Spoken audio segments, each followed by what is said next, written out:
First things first, looking at the game of the week, it is last night's game, the Philadelphia Eagles losing on a last-minute drive by the Atlanta Falcons. Just like we did last week, I want to go ahead and start off with the winning team. Drew, what are your takeaways from the Atlanta Falcons? Because I know you had a couple of things to say about them when we were texting back and forth last night. So what's your takeaways? I'll fully admit, you guys, the Eagles were driving down the field, and I said, you know what? That's a wrap.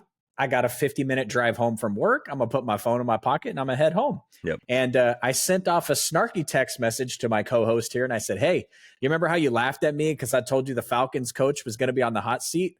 What now, Pluto? Because Pluto's an irrelevant planet, and Jacob's takes are irrelevant. So I was like, what now? Raheem Morris, he's going to get fired. Kirk Cousins is going to get benched. And then a few minutes later, you texted me, LOL. And I'm like, yeah, LOL, because I'm right, sucker. And then, I checked my phone a few minutes later, and the Falcons had won the football game. And I'm like, I'm confused. So I drove home, hit the speed limit the entire time, no speeding out here. And I plopped myself down in front of my computer and tried to make sense of the fact that the Falcons won the football game. And after suffering through my eyes bleeding watching Sunday Night Football, the Texans, Chicago Bears, which definitely was not our game of the week, it was just enjoyable to watch a finish. I wish I had watched it live because what a hell of a finish. You can't count out Kirk Cousins.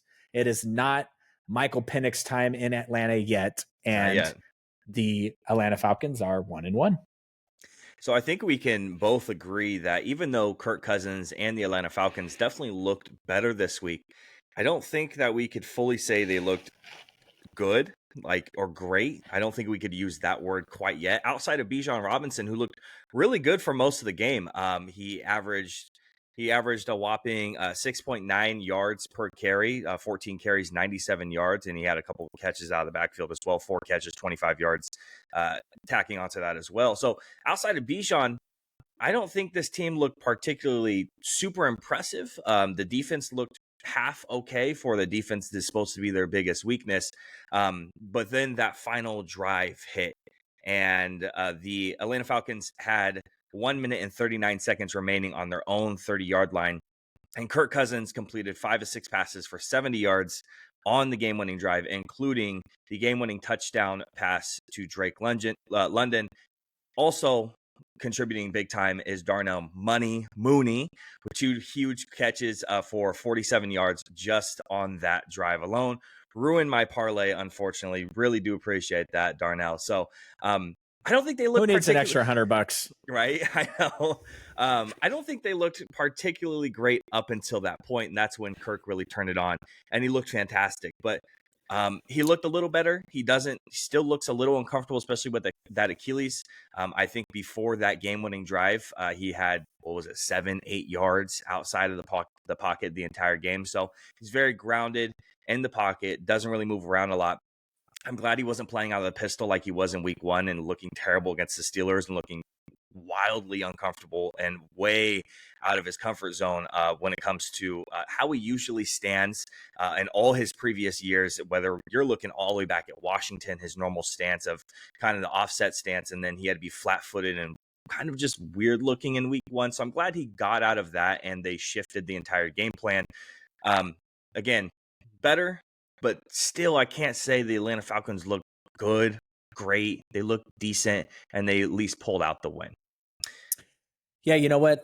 If you buy a car nowadays, the heated seats in the car, there's 3 levels. So I'm going to go ahead and give you my 3 levels of heated seats. I was about to turn it up to number 3 on the Falcons head coach. They get the win. So it's not a level 3. He's at a level 1 right now. They still look pretty suspicious, but they got the win. Elsewhere, quick roundup on my coaching takes here. Antonio Pierce, the Raiders knock off the Falcons. Oh boy, that sure takes him off the hot seat there. A little suspicious performance down there in Dallas. Maybe Mike McCarthy is wondering, looking over his shoulder a little bit. But I got to tell you, what a weird week in the NFL. What a bunch of weird outcomes. What a bunch of weird shit going on. And I just have to remind the viewers out there, nothing that happens this week matters. When it's week 14 and the Raiders are 1-13. They don't get to celebrate the win over the Ravens anymore. So let's just keep that in mind. Cowboys fans, come down off the ledge. Come down off the ledge. You don't need to jump yet. It's going to be okay. Derek Carr is, he's going to go on a 4-game heater like he does sometimes. Come off the edge. It's going to be okay. The 49ers, they had to go to the East Coast at 10 a.m. You could chalk that up to a loss every season, so I'm not too worried about it. But here we go. What a wild week in the NFL. Looking at the losers of this game, the Philadelphia Eagles, a couple of questions that I have for them. One, why did the Eagles not run it on third down? Two, why did they not call their precious little tush push, maybe like 2 consecutive plays in a row? That would have, one, kept the clock running, and two, that would have potentially gotten them the first down and subsequently gotten them the win there. The Eagles defense should have found a way to apply pressure on Cousins on the final drive. The defensive backs obviously could have done better with their assignments, which of course that is their biggest weakness still right now. But the bottom line is the Eagles wouldn't even have been in that situation if they would have handled their business with handling the clock better. And again, that includes calling a pass play on third down to Saquon, who did drop it. It does go on him. He's wide open, and he should have caught that, and the game should have been over at that point. But calling a pass play there at that time just feels a little risky, feels wrong. And again, you keep the clock running. You give, one, less time to Kirk Cousins, and then two, you might just end the game completely.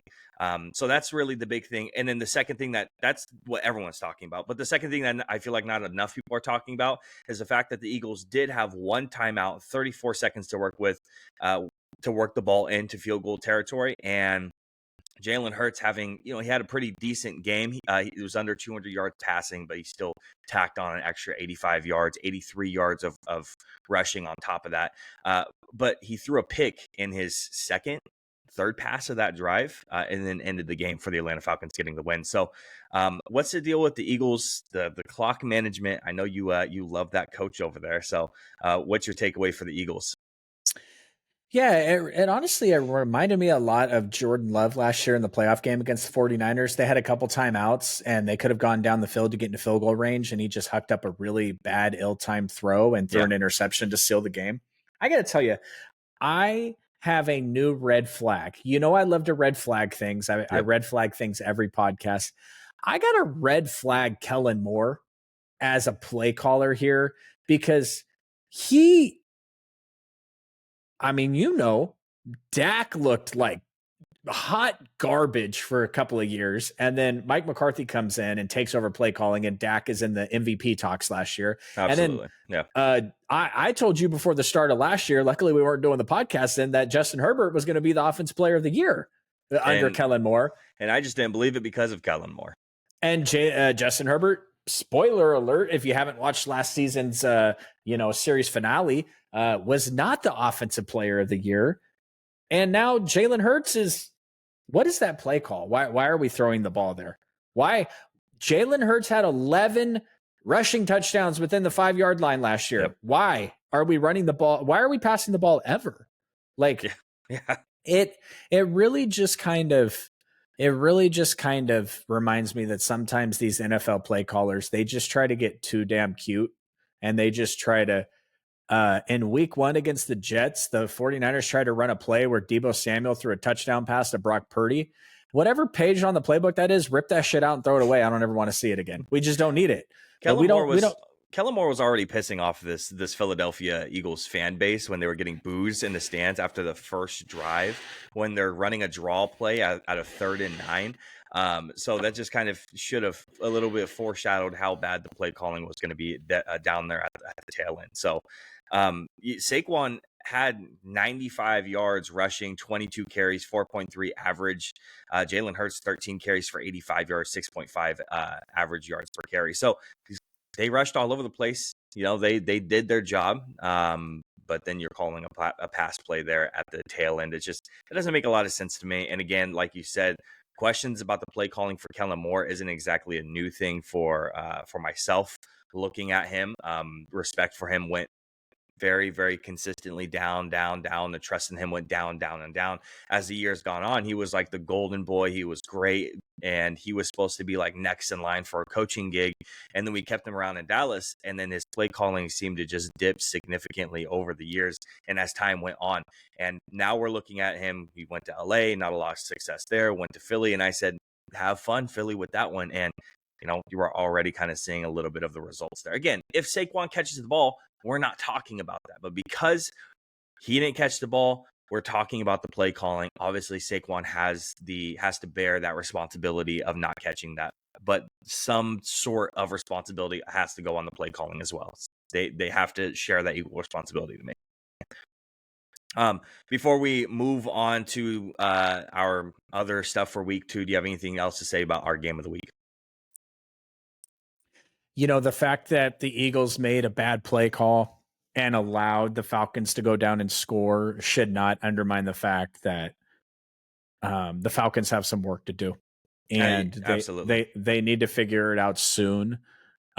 Because if you just take a glance and look into their division here, New Orleans looks like they're legit, and Baker, like I think we talked about this already, but Baker with his "fuck it" tattoo on his face. Yep. He's his Johnny Manziel, his inner Johnny Manziel. Mike Evans is down there somewhere, and Chris Godwin this week. Chris Godwin's popping off, and listen, Baker's going to put the pressure on every single defense, and there's going to be weeks where it's going to lead to 3 interceptions and they're going to take the L, but he's just going to come back out and sling it again next week. It's really got, he's turned out to be a piece of shit, stealing welfare from children, but it's really got Brett Favre vibes where he just goes out there and he's a gunslinger every single week. So Falcons better get it together. Oh yeah. Baker Mayfield is legitimately playing like one of the best quarterbacks in the league. Through week 2. Again, he played like the best quarterback in the league last week. I don't think that tag goes to him this week. That goes to another specific quarterback. But again, he's still playing incredibly well and leading his team to 2-0, which we will talk about the Bucs a little bit later.